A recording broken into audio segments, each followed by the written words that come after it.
നമസ്കാരം. പ്രിയപ്പെട്ട ശ്രോതാക്കൾക്ക്, ഞാൻ എൻ്റെ ചാനലിന് ഒരു കോപ്പിറൈറ്റ് സ്ട്രൈക്ക് വരുമെന്നുള്ളൊരു തോന്നലിലായിരുന്നു മുഴുവൻ വായിച്ചു തീർന്ന മഴതോരും മുമ്പയുടെ ഭാഗം ഒന്ന് ഡിലീറ്റ് ചെയ്ത് കളഞ്ഞത്. പക്ഷേ എൻ്റെ പ്രേക്ഷകർ അല്ലെങ്കിൽ എന്നെ സപ്പോർട്ട് ചെയ്ത് എൻ്റെ കൂടെ വന്ന ആൾക്കാരൊക്കെ അത് വീണ്ടും കേൾക്കണമെന്ന് ഒരുപാട് ആഗ്രഹിക്കുന്നുണ്ടെന്ന് എനിക്ക് മനസ്സിലായി. ആ കാരണങ്ങൾ കൊണ്ട് തന്നെ എൻ്റെ കൂടെ വന്നവരൊക്കെ എന്നെ വിട്ടു പോകുന്നതായിട്ടും ഞാൻ കണ്ടു. അപ്പോൾ ഒരു പ്രാവശ്യം കൂടെ മഴതോരും മുൻപേ എൻ്റെ ചാനലിന് എന്ത് പ്രശ്നം വന്നാലും കുഴപ്പമില്ല എന്നുള്ള രീതിയിൽ ഞാൻ വായിച്ചിടുകയാണ്. അപ്പോൾ നിങ്ങളെ സപ്പോർട്ട് എന്നും കൂടെ ഉണ്ടാവണം. Thank you so much. അപ്പം നമുക്ക് തുടങ്ങാം. മഴതോരും മുൻപേ ഭാഗം 1. അലീന മുറിയിലേക്ക് ചെല്ലുമ്പോൾ ബ്രിജിത്താമ്മ കട്ടിൽ ക്രാസിയിലേക്ക് തലയണ വെച്ച് അതിൽ ചാരിക്കിടക്കുകയായിരുന്നു. ചിന്നുമോൾ ഒരു കുസൃതി കാട്ടിയിട്ട് ഓടി വരുന്ന പോലെ ഒച്ച വെച്ച് ചിരിച്ചുകൊണ്ട് അവളുടെ പിന്നാലെ മുറിയിലേക്ക് കയറി. അലീന തിരിഞ്ഞു നോക്കിയിട്ട് തൻ്റെ ചുണ്ടിൽ വിരലമർത്തി കാണിച്ചു. സൈലൻസ്. ബ്രിജിത്താമ്മയുടെ മുറി കുറേ നാളുകളായി അങ്ങനെയാണ്. മിക്കപ്പോഴും ശോകമൂകം. അതെന്തുകൊണ്ടാണെന്ന് ചിന്നുമോൾക്കറിയില്ല. അറിഞ്ഞാലും മനസ്സിലാക്കാനുള്ള പ്രായവുമായിട്ടില്ല. ചിന്നുമോൾ ചിരി നിർത്തി. മമ്മി വിളിക്കുന്നുവെന്ന് ചിന്നുമോൾ വന്ന് പറഞ്ഞു. അലീന തെല്ല് സങ്കടത്തിലും ചോദ്യഭാവത്തിലും ബ്രിജിത്താമ്മയെ നോക്കി. വിളിച്ചു. ഇവിടെ ഇരിക്കുമോളെ എൻ്റെ അടുത്ത്. ബ്രിജിത്താമ്മ കൈനീട്ടി അലീനയുടെ കൈത്തണ്ടയിൽ പിടിച്ചു. അവരുടെ വിരലുകൾ തണുത്തിരുന്നു. മമ്മിക്ക് തണുക്കുന്നുണ്ടോ? ഇല്ല. എന്താ? അവൾ ഒന്നുമില്ലെന്ന് ചുമൽ കൂച്ചി. എന്നിട്ട് ബ്രിജിത്താമ്മയുടെ മുഖത്തേക്ക് നോക്കി. മുഖത്ത് നല്ല പോലെ നീരുണ്ട്. കൺതടങ്ങൾ രണ്ടും വീർത്തുന്തിയിട്ടുണ്ട്. ഡയാലിസിസ് നടത്തേണ്ട സമയം കഴിഞ്ഞിരിക്കുന്നു. ഞാൻ നിന്നെ വിളിച്ചത് ഒരു കാര്യം പറയാനാ. ബ്രിജിത്താമ്മ വാത്സല്യത്തോടെ അവളുടെ കൈത്തണ്ടയിൽ തലോടി. കൊല്ലപ്പള്ളിക്കാരുടെ കത്ത് വന്നു. അലീനയുടെ മുഖം വാടി. കത്തയച്ചിട്ടുണ്ടെന്ന് 3 ദിവസം മുമ്പ് തന്നെ അവർ ഫോൺ വിളിച്ചു പറഞ്ഞിരുന്നല്ലോ. കാര്യങ്ങൾ ഫോണിൽ സംസാരിച്ചാൽ പോരെയെന്ന് അവർ ചോദിച്ചതാ. ഞാനാ നിർബന്ധം പിടിച്ചത് കത്തയക്കണമെന്ന്. നമ്മുടെ കയ്യിൽ എന്തെങ്കിലും ഒരു രേഖ വേണ്ടേ? ബ്രിജിത്താമ്മ ബെഡ്ഷീറ്റിനടിയിൽ നിന്ന് ഒരു പോസ്റ്റർ കവർ എടുത്ത് അവളുടെ നേർക്ക് നീട്ടി. അലീന വാങ്ങാൻ മടിച്ചു. കൊഞ്ചല്ലേ കൊച്ചേ, ബ്രിജിത്താമ്മ ശാസിച്ചു. കത്ത് വാങ്ങുമ്പോൾ അലീനയുടെ കണ്ണ് നിറഞ്ഞു. സൂക്ഷിച്ചു വെച്ചോ, അവർ വരും നിന്നെ കൂട്ടിക്കൊണ്ടു പോകാൻ.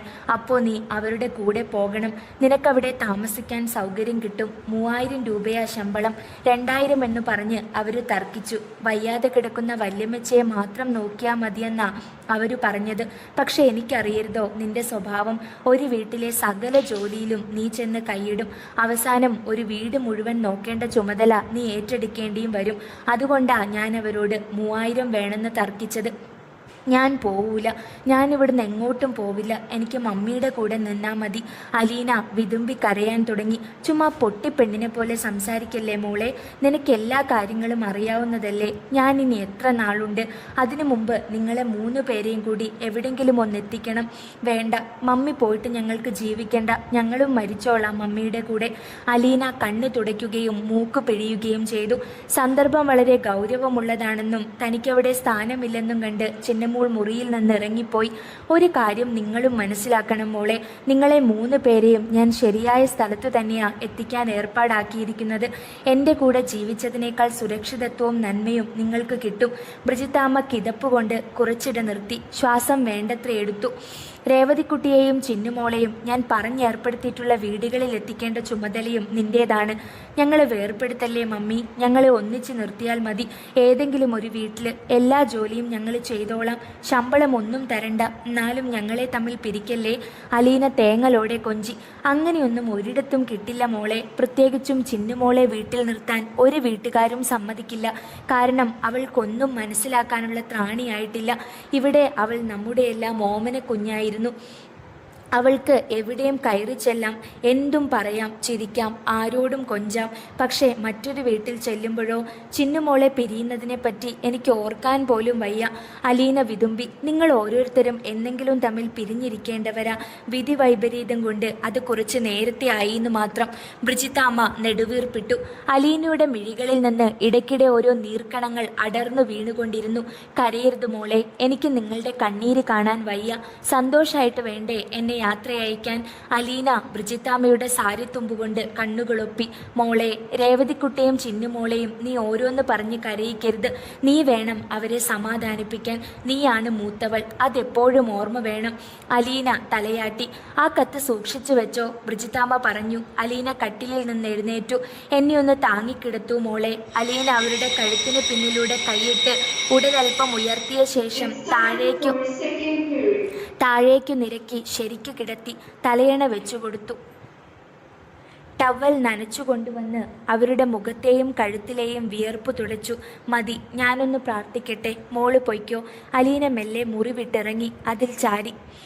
അവൾ തൻ്റെ മുറിയിൽ പോയിരുന്ന് ആരും കാണാതെ കരഞ്ഞു.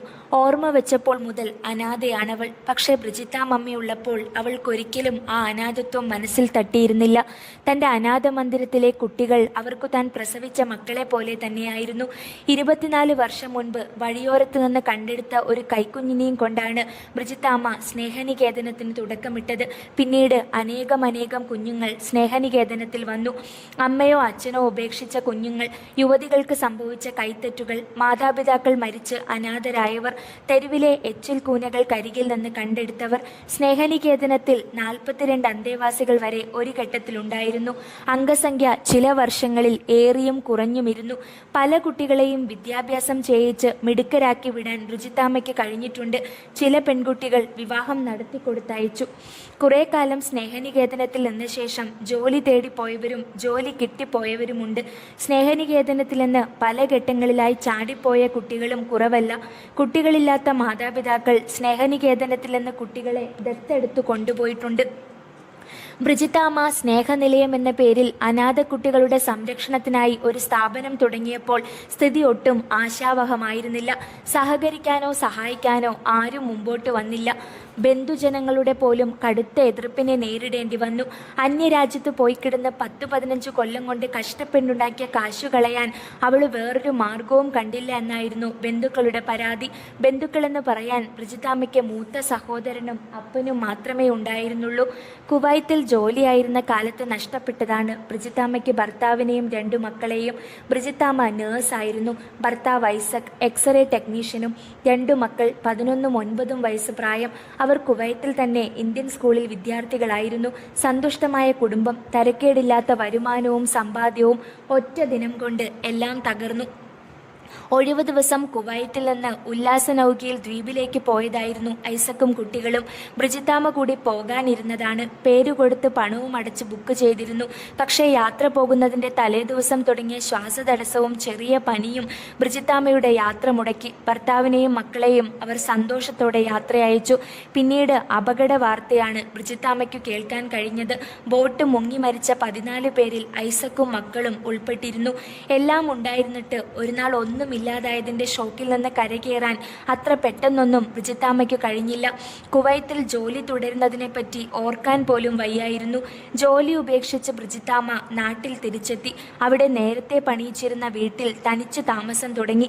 വീട്ടുനടയ്ക്കൽ റോഡരികിൽ പഴന്തുണിയിൽ പൊതിഞ്ഞ് ഉപേക്ഷിക്കപ്പെട്ട നിലയിൽ കണ്ടുകിട്ടിയ ഒരു ചോരക്കുഞ്ഞ് ബ്രിജിത്താമ്മയുടെ മരവിച്ചു പോയ ചേതനയെ പതുക്കെ ഊർജ്ജസ്വലമാക്കി. സ്നേഹനികേതൻ്റെ തുടക്കം അതായിരുന്നു. വീടിൻ്റെ പേര് മാറ്റി സ്നേഹനികേതനം എന്നാക്കി. 24 വർഷം നീണ്ട ജീവകാരുണ്യ പ്രവർത്തനത്തിനിടയിൽ സമ്പാദ്യങ്ങളെല്ലാം ചോർന്നുപോയി. വൃക്കരോഗത്തിൻ്റെ ചികിത്സയ്ക്കായും കുറേയധികം പണം ചെലവായി. ബാങ്കിൽ പണയപ്പെട്ടുപോയ വീടും ചെറിയ പുരയിടവും വിൽക്കേണ്ടി വന്നു. സ്നേഹനികേതനത്തിൻ്റെ പ്രവർത്തനം വാടക കെട്ടിടത്തിലേക്ക് മാറ്റി. സന്നദ്ധ സംഘടനകളുടെയും ജീവകാരുണ്യ പ്രസ്ഥാനങ്ങളുടെയും സഹായം കൊണ്ടും ഉദാരമതികളുടെ സംഭാവന കൊണ്ടുമാണ് സ്നേഹനികേതനം പ്രവർത്തിച്ചു പോന്നിരുന്നത്. ഏതില്ലായ്മയിലും ബ്രിജിത്താമ്മ 2 കൈയിലും ഓരോ സഞ്ചിയുമായി ഇറങ്ങിയാൽ വൈകുന്നേരം അത് നിറച്ചുകൊണ്ടേ തിരിച്ചു വരൂ. കുട്ടികൾക്കുള്ള വസ്ത്രങ്ങൾ അവർ ഇരന്നു വാങ്ങും. ബ്രിജിത്താമ്മ കൈനീട്ടിയാൽ ഏതു പിശുക്കനും പണം കൊടുക്കാതിരിക്കാൻ പറ്റില്ല. സ്വന്തം നാട്ടിൽ മാത്രമല്ല, അടുത്ത ജില്ലകളിലും ബ്രിജിത്താമ്മ പിരിവിനായി ഇറങ്ങും.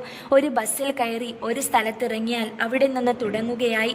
കണിയാപുരത്തെ കട ഉടമകളും നാട്ടുകാരും ബ്രിജിത്താമ്മയോട് പറയും, കഴിഞ്ഞ മാസമല്ലേ തന്നത്, ഇങ്ങനെ കൂടെ കൂടെ വന്നാലെങ്ങനാ? എൻ്റെ കുട്ടികൾക്ക് ഈ മാസവും വിശക്കുന്നുണ്ട്, അവർ ജീവനോടിരിക്കുകയും ചെയ്യുന്നു. ആ മറുപടിയോടെ മിക്കവരും അടങ്ങും. നടത്തിപ്പിൻ്റെ നല്ല കാലത്ത് സ്നേഹനികേതനത്തിന് കലക്ടറുടെ അവാർഡും പ്രശംസയും മന്ത്രിയുടെ അനുമോദനവും സഹായ വാഗ്ദാനവും ലഭിച്ചിട്ടുണ്ട്. ബ്രിജിത്താമ്മയുടെ സേവന മാഹാത്മ്യത്തെപ്പറ്റി പത്രങ്ങൾ പുകഴ്ത്തി എഴുതുകയും ചെയ്തിരുന്നു. ബ്രിജിത്താമ്മ നീട്ടിയ കൈ ആരും തട്ടിമാറ്റിയിട്ടില്ല.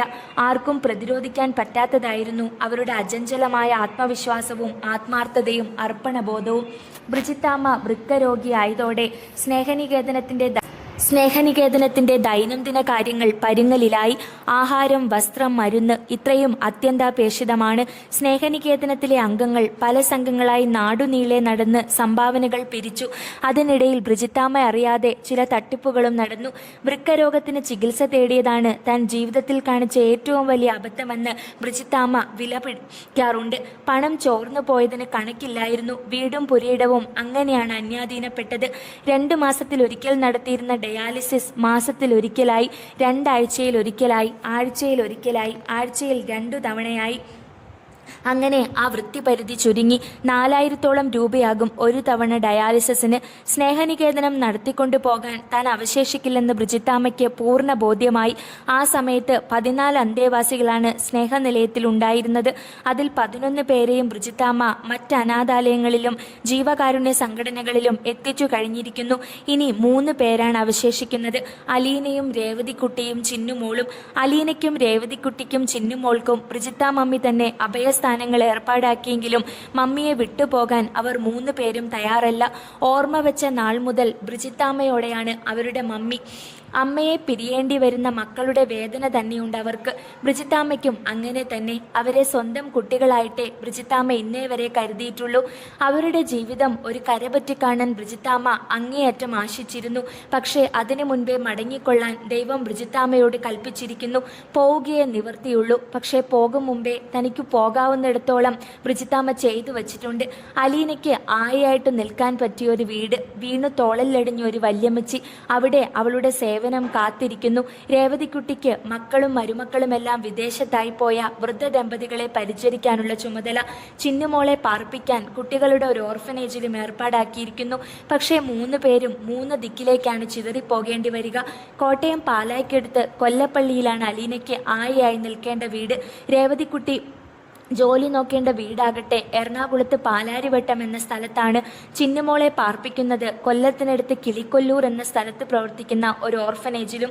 3 പേർക്കും പരസ്പരം പിരിയുക എന്നത് ദുസ്സഹമാണ്. രേവതിക്കുട്ടി സ്നേഹനികേതനത്തിൽ വരുമ്പോൾ അലീനയ്ക്ക് 3 വയസ്സേ ഉള്ളൂ പ്രായം. ഏകോദര സഹോദരങ്ങളെ പോലെയാണ് സ്നേഹനികേതനത്തിൽ അവർ ജീവിച്ചത്. ചിന്നുമോളെ വളർത്തിയത് രേവതിക്കുട്ടിയും അലീനയും ചേർന്നാണ്. എന്നാൽ ഇപ്പോൾ വിധിയുടെ കരങ്ങൾ അവർക്കിടയിൽ ദൂരവും മതിലുകളും സൃഷ്ടിക്കാൻ പോകുന്നു. വാതിൽക്കൽ ഒരു നിഴലനക്കം കണ്ട് അലീന പെട്ടെന്ന് കണ്ണും മുഖവും തൂത്തു. രേവതിക്കുട്ടിയായിരുന്നു അത്. അവൾ തീരെ തളർന്നതുപോലെ തോന്നിച്ചു. വല്ല രക്ഷയുമുണ്ടോ മോളെ? അലീന പ്രതീക്ഷയോടെ ചോദിച്ചു. ഇല്ല ചേച്ചി, നമ്മൾ ചോദിച്ചാൽ ആരും ഒന്നും തരില്ല. നീ കോൺവെന്റിലും വികാരി അച്ഛൻ്റെ അടുത്തും ചെന്ന് ചോദിച്ചില്ലേ?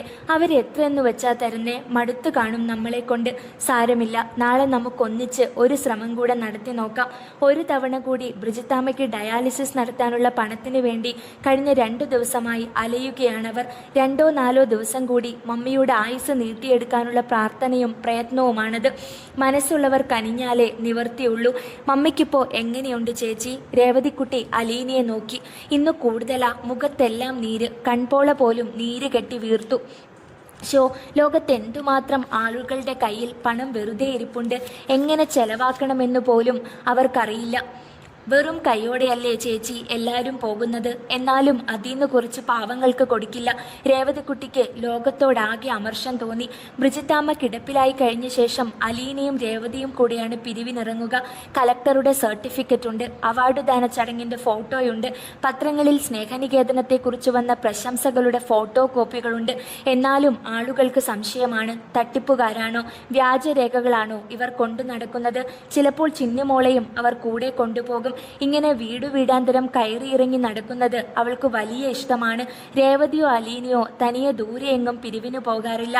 സ്ഥാപനങ്ങളിലോ കോൺവെന്റുകളിലോ ആശ്രമങ്ങളിലോ പള്ളികളിലോ മാത്രമേ തനിയെ പോകാറുള്ളൂ. നീ വിഷമിക്കേണ്ട മോളെ, നാളെ നമുക്ക് ഒന്നുകൂടെ ശ്രമിച്ചു നോക്കാം. ഞാനും കൂടി വരും പിരിവിന്. വിഷാദഗ്രസ്തയായിരുന്ന രേവതിക്കുട്ടിയെ അലീന ആശ്വസിപ്പിച്ചു. ഞാൻ മമ്മിയെ ഒന്ന് കാണട്ടെ. രേവതിക്കുട്ടി എഴുന്നേറ്റ് ബ്രിജിത്താമ്മയുടെ മുറിയിലേക്ക് പോയി. രാത്രിയായതോടെ ബ്രിജിത്താമ്മയുടെ നില കുറെ കൂടി വഷളായി. ചിന്നുമോളെ ഉറക്കിയിട്ട് അലീനയും രേവതിക്കുട്ടിയും ബ്രിജിത്താമ്മയുടെ കിടക്കയിൽ അവരെ ശുശ്രൂഷിച്ചു കൊണ്ടിരുന്നു. ഇടയ്ക്കിടെ അവർ പെൺകുട്ടികൾ ചെയ്യേണ്ട കാര്യങ്ങൾ ഓർമ്മിപ്പിച്ചുകൊണ്ടിരുന്നു. ചിന്നുമോളെ ആദ്യം കിളിക്കൊല്ലൂരുള്ള അനാഥ മന്ദിരത്തിൽ കൊണ്ടുവിടണം. അവളുടെ കൂടെ അലീന മോൾ മാത്രം പോയാൽ പോരാ, രേവതിക്കുട്ടിയും പോണം. അവളോടൊപ്പം കുറേ സമയം അവിടെ ഇരിക്കണം. ആ സ്ഥലവും പുതിയ കൂട്ടുകാരും അവളുടെ മനസ്സിന് ഇണക്കമാകുന്നതുവരെ. അത്രയും പറഞ്ഞിട്ട് ശ്വാസം വേണ്ടത്ര കിട്ടാതെ ബ്രിജിത്താമ്മ ഞരങ്ങി. അവരുടെ കൃഷ്ണമണികൾ ഒരു വട്ടം മറിഞ്ഞുപോയി. എല്ലാം ഞങ്ങൾ ചെയ്തോളാം, മമ്മി ഇങ്ങനെ വിഷമിക്കാതെ കിടന്നാ മതി, അലീന കണ്ണീരോടെ പറഞ്ഞു. എൻ്റെ വിഷമമൊക്കെ പെട്ടെന്ന് തീരും, നിങ്ങൾ വിഷമിക്കാതിരിക്കാൻ വേണ്ടിയാ പറയണേ. ബ്രിജിത്താമ്മ ദീർഘശ്വാസം എടുത്തു. എന്നിട്ട് തുടർന്നു.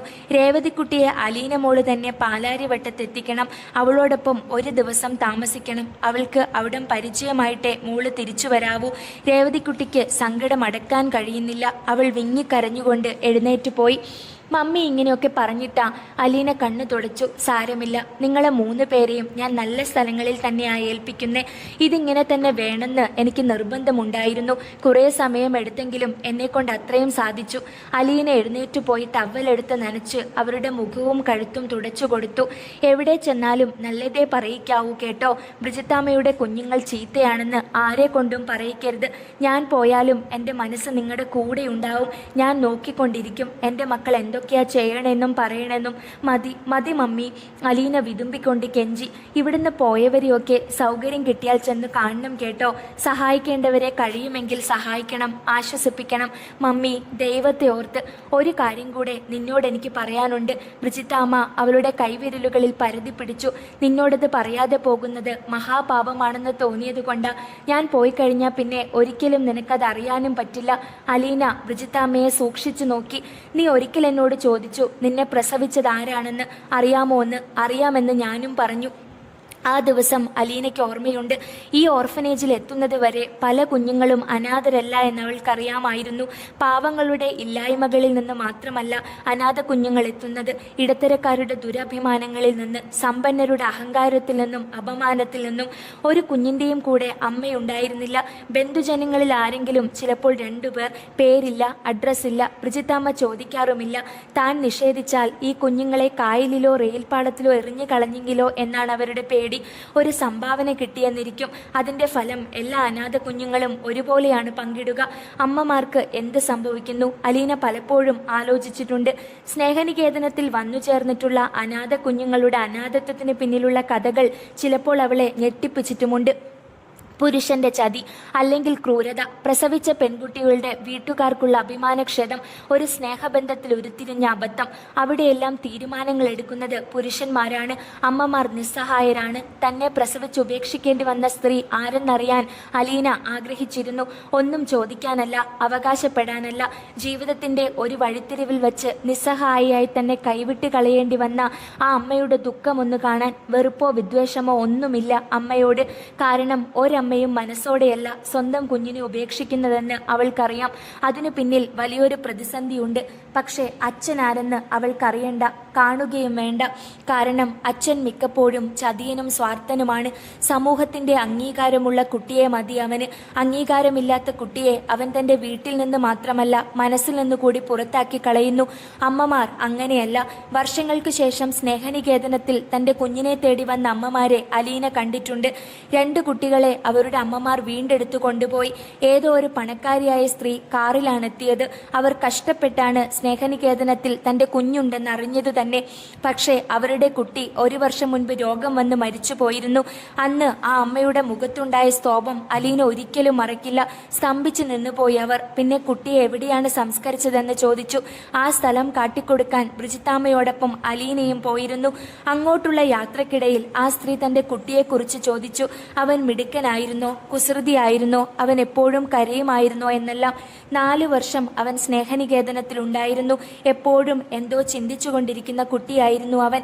കളിയിലൊന്നും യാതൊരു താല്പര്യവുമില്ല. അലീന പറയും അവൻ ഭാവിയിൽ ഒരു ശാസ്ത്രജ്ഞനായി തീരുമെന്ന്. 4-ാം വയസ്സിൽ ന്യൂമോണിയ കടുത്ത് അവൻ മരിച്ചു.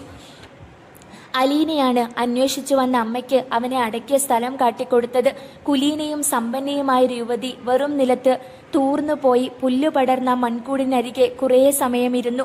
ഇടയ്ക്ക് തുവാലയെടുത്ത് കണ്ണു തുടച്ചു. അന്നു രാത്രി അലീന ബ്രിജിത്താമ്മയോട് ചോദിച്ചു, എൻ്റെ അമ്മയെ എനിക്കൊന്ന് കാണിച്ചു തരുമോ? 1 പ്രാവശ്യം മതി, ഞാൻ മിണ്ടാതെ തിരിച്ചു പോന്നോളാം. അന്നു ഞാൻ ചോദിച്ച ചോദ്യത്തിന് ഇന്ന് മറുപടി കിട്ടാൻ പോവുകയാണെന്ന് അലീനയ്ക്ക് തോന്നി. മോളെ, ബ്രിജിത്താമ്മയുടെ വിരലുകൾ അവളുടെ കൈത്തലം അമർത്തി പിടിച്ചു. ഞാൻ നിന്നെ നിന്റെ അമ്മയുടെ അടുത്തേക്കാണ് അയക്കുന്നത്. അലീന സ്തംഭിച്ചിരുന്നു. പക്ഷേ നീ എനിക്കൊരു വാക്കു തരണം. നീ ആ അമ്മയുടെ മകളാണെന്ന സത്യം ആ സ്ത്രീയെയോ അവരുടെ കുടുംബാംഗങ്ങളെയോ അറിയിക്കില്ലെന്ന് അറിയിച്ചാൽ അത് ബന്ധങ്ങൾ കൂട്ടിയിണക്കുന്നതിന് പകരം തകർക്കുകയേ ഉള്ളൂ. കാരണം ആ അമ്മയെ സംബന്ധിച്ചിടത്തോളം നീ വളരെ വർഷങ്ങൾക്ക് മുൻപേ മരിച്ചു പോയവളാണ്. നീ ഭൂമിയിൽ ജീവിച്ചിരിപ്പില്ലെങ്കിൽ മാത്രം ജീവിക്കാവുന്ന ഒരു ജീവിതമാണ് ഇപ്പോഴവരുടേത്. അവർക്കറിയില്ല നീയുണ്ടെന്ന്. വെളിപ്പെടുത്തരുത്. ഒരു മന്ത്രവാദിനിയാണ് സംസാരിക്കുന്നതെന്ന് അലീനയ്ക്ക് തോന്നി. അത്രമേൽ ഭാവതീവ്രവും സാന്ദ്രവുമായിരുന്നു അവരുടെ സ്വരവും വാക്കുകളും. പക്ഷെ നിനക്കു കാണാം, ഒരു കണ്ണാടി ഭിത്തിക്കപ്പുറം നിന്ന് കാണുന്ന പോലെ എല്ലാം കാണാം. നിന്റെ അമ്മ ചിരിക്കുന്നു, സംസാരിക്കുന്നു. നിന്റെ സഹോദരങ്ങൾ കോളേജിലേക്ക് പോവുകയും തിരിച്ചു വരികയും ചെയ്യുന്നു. നിന്റെ ബന്ധുജനങ്ങൾ അതിഥികളായ ആ വീട്ടിൽ സന്ദർശനത്തിന് വരുന്നു, മടങ്ങിപ്പോകുന്നു. പക്ഷെ നീ അതെല്ലാം കാണാനേ പാടുള്ളൂ. ഒന്നും ആരെയും അറിയിക്കരുത്. സമ്മതമാണോ എൻ്റെ മോൾക്ക്? ബ്രിജിത്താമ്മ അവളുടെ മുഖത്തേക്ക് നോക്കി. അവൾ ആ ഇരിപ്പിൽ മരവിച്ചു പോയി എന്ന് അവർക്ക് തോന്നി. അടുത്ത ഭാഗം നാളെ.